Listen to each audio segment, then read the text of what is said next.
Welcome back to Good Morning Malibu. Kristina is here with us. She has your news for today. Kristina? Columbia University student Emma Sulkowicz will spend her senior year carrying around her mattress for her senior thesis. 2 years ago, Sulkowicz was allegedly raped in her room by a classmate. Her attacker has gone unpunished. She says the mattress represents the weight she has carried since she was sexually assaulted and a failure for justice to be served.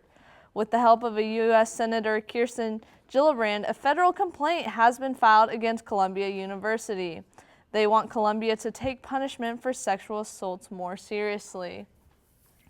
Well, that's our news update for today. Hyejoon, tell us about what the weather's looking like this weekend. The Malibu Times stated that many experts predict a 65% chance of the weather phenomenon, the El Nino, hitting Malibu this fall and winter, but it would not be enough rain to help the drought. Just a reminder, conserve water, don't waste it.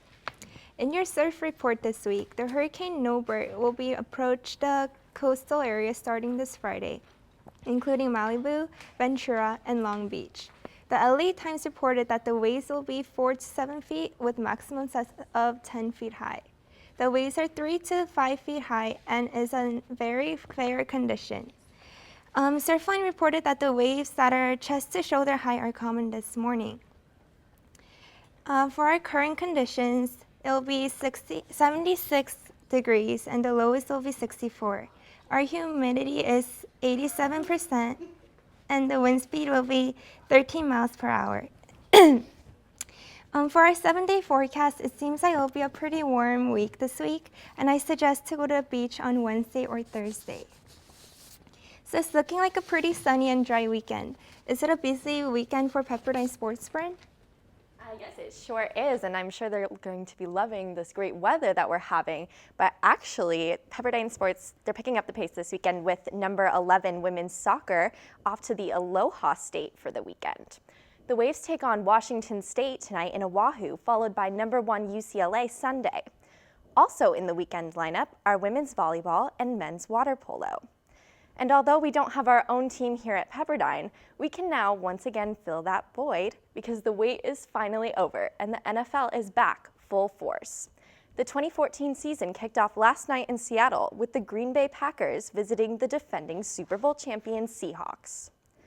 Russell Wilson led his team to a 36-16 victory over the Packers, proving that the Seahawks are still strong as ever.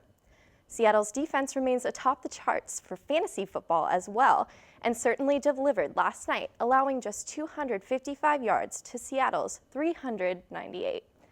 I'm actually behind the ball and haven't set up my fantasy league yet, but have you, Phil?